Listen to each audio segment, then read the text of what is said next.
கர்த்தருக்கு ஸ்தோத்திரம். இன்றைய வேதவசனம்,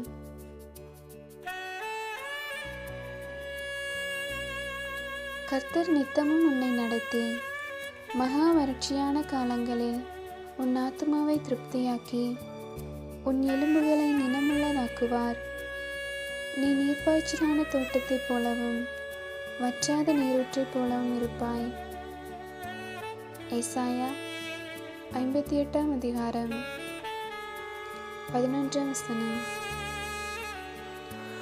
பிரைஸ் தி லார்ட். கர்த்தர் நல்லவர், கர்த்தர் நம் நடுவில் இருக்கிறார். இந்த நல்ல நாளில் உங்களை இந்த வீடியோ மூலமாய் சந்திப்பது எனக்கு மிகுந்த சந்தோஷமாக இருக்கிறது. ஆமென். இன்றைக்கு ஒரு அற்புதமான வாக்கு தத்துவத்தை கர்த்தர் நமக்கு கொடுத்திருக்கிறார். கர்த்தர் நித்தமும் உன்னை நடத்துவார். ஆமென். ஏசாயா 58:11.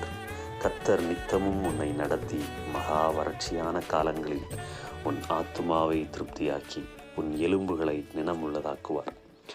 நீ நீர் பாய்ச்சலான தோட்டத்தைப் போலவும் வற்றாத நீரூற்றைப் போலவும் இருப்பாய். இந்த அருமையான ஒரு வாக்குத்தத்தம். ஆண்டவர் நம்மை நித்தமும் நடத்த வல்லமையுள்ளவர். ஆமென். இன்றைக்கான தேவையை சந்திக்க அவர் போதுமானவர். ஆமென். இன்றைக்கு உங்களுடைய சூழ்நிலைகளை அவர் அறிந்து உங்களை நல்வழிப்படுத்த, உங்களுடைய தேவைகளை சந்திக்க அவர் போதுமானவராக இருக்கிறார். ஆமென். நம்ம ஒரு வறட்சியான சூழ்நிலையில் தான் இப்போ வாழ்ந்து கொண்டிருக்கிறோம், இந்த கொள்ளை நோய் நிமித்தம். ஆமென். நீங்கள் ஆகாரை குறித்து நம்ம வேதத்தில் வாசிக்கிறோம். ஆகார் திடீரென்று ஒரு பஞ்சத்துக்குள்ளே தள்ளப்பட்டார். ஆமென். தன்னுடைய நாச்சியாருடைய வீட்டில் சுகமாக இருந்தார். ஆபிரகாமினுடைய பாதுகாப்பு இருந்தது. ஆபிரகாமினுடைய ஆசீர்வாதத்தோடு அவள் இருந்தால் நல்ல ஆகாரம் இருந்தது, தண்ணீர் இருந்தது, தன் பிள்ளைக்கு பாதுகாப்பு இருந்தது, எல்லாம் இருந்தது. ஆனால் திடீரென்று நாச்சியார் சொல்லிவிட்டால் அவளை அனுப்பிவிடும் என்று சொல்லி கர்த்தரிடத்தில் போய் விசாரித்த போது கர்த்தரும் நீ அவளை அனுப்பிவிடு என்று சொல்லி சொன்னார்.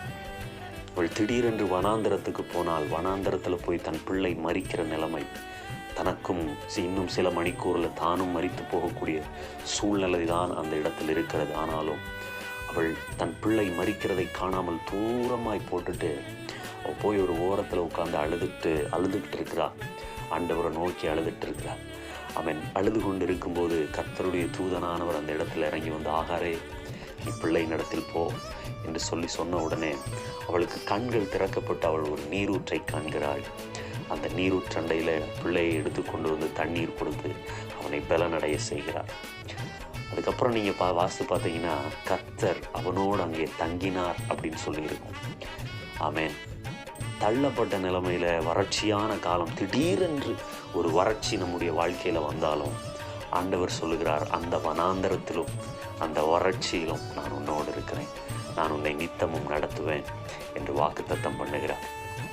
நிச்சயமாய் அன்பு தேவனுடைய பிள்ளைகளை, நீங்கள் ஒருவேளை அப்படிப்பட்ட திடீரென்று அவன் இந்த கொள்ளை நோய் காலகட்டத்தில், இந்த கொரோனா காலகட்டத்தில் நல்ல வாழ்ந்து கொண்டிருந்த, நல்ல சம்பாதித்து கொண்டிருந்த நீங்கள் திடீரென்று கைவிடப்பட்ட நிலைமையில் சில காரியங்களை இழந்து போகிற சூழ்நிலையில் நீங்கள் வந்திருக்கலாம். ஆண்டவர் சொல்லுகிறார், இந்த வறட்சியான காலத்திலும் நான் உன்னை ஆசீர்வதிக்க வல்லமை உள்ளவர் என்று.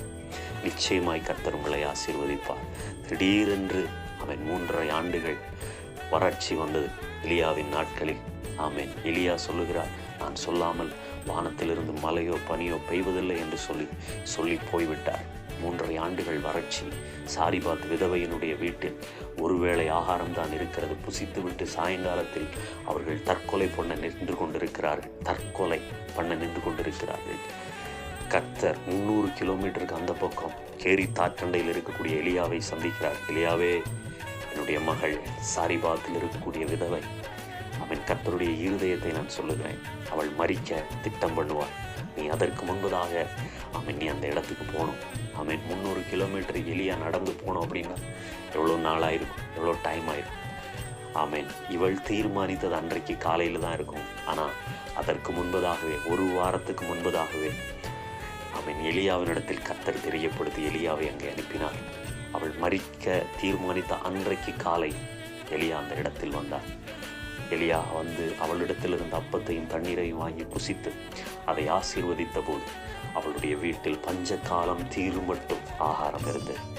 எலியாவுக்கும் ஆகாரம் இருந்தது. ஆமென். நீங்கள் தீர்மானிக்கிறதுக்கு முன்பதாகவே உங்கள் இருதயத்தில் ஒரு விஷயம் தோன்றுவதற்கு முன்பதாகவே அதை அறிந்த ஒரு தேவன் நமக்கு இருக்கிறார். நிச்சயமாக உங்களுடைய தோல்விகள், நான் தோக்க போகிறேன், நான் தோல்வியில் நிற்கிறேன்னு நீங்கள் நினச்சிங்கன்னா கர்த்தர் சொல்லுகிறார், என் அன்பு மகனே மகளே, இந்த வனாந்தரத்திலும் இந்த நெருக்கமான இந்த பஞ்ச காலத்திலும் உன்னை நடத்த நான் போதுமானவராக இருக்கிறேன் என்று சொல்லி கர்த்தர் சொல்லுகிறார். இன்றைக்கு ஆண்டவர் உங்களை நிச்சயமாய் நடத்துவார். நீங்கள் யாரையும் நம்பாதீங்க. எந்த மனிதனும் உங்களை நடத்த முடியாது. கர்த்தர் மேல் பற்றுதலாக இருப்பது நலம். ஆமென். ஆண்டவர் நிச்சயமாய் உங்களை ஆசீர்வதிப்பார். அவர் உங்களை நடத்துவார். தைரியமாய் புறப்பட்டு போங்க. தைரியமாய் காரியங்கள் செய்யுங்க. கர்த்தர் உங்களோடு இருப்பார். ஆமென். எதை செய்தாலும் கர்த்தருடைய நாம மகிமைக்கென்று செய்யுங்க. அவர் தாமே உங்களை ஆசீர்வதிப்பார். நான் உங்களுக்காக ஜெபிக்கட்டும். எங்கள் அன்பின் பரலோக பிதாவே, ஆசீர்வதிக்கப்பட்ட இந்த காலை வேளைக்காய் நன்றி. உடைய பிள்ளைகளை ஆசீர்வதியும். உடைய பிள்ளைகளுடைய பிஸ்னஸை ஆசீர்வதியும். வேலைகளை ஆசீர்வதியும்.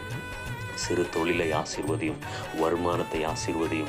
ஆண்டவரே, பிள்ளைகளை, ஆண்டவரே, உங்களுடைய பிள்ளைகளுடைய குழந்தைகள், ஆண்டவரே, தகப்பன்மார்கள், தாய்மார்கள், இன்றைக்கு இப்படிப்பட்ட இந்த கொள்ளை நோயில் பாதிக்கப்பட்டிருக்கிற உங்களுடைய பிள்ளைகளையும் நீர் சுகமாக்கி விடுதலையாக்கி ஆசீர்வதியும்.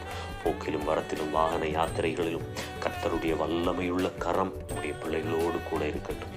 வழி நடத்தி ஆசீர்வதி. இயேசு கிறிஸ்துவின் நாமத்தில் ஜெபம் கேட்டதற்காக நன்றி. இயேசுவின் மூலம் பிதாவே. ஆமென். God bless you. கர்த்தர் தாமே நம்மை ஆசீர்வதிப்பாராக. ஆமென்.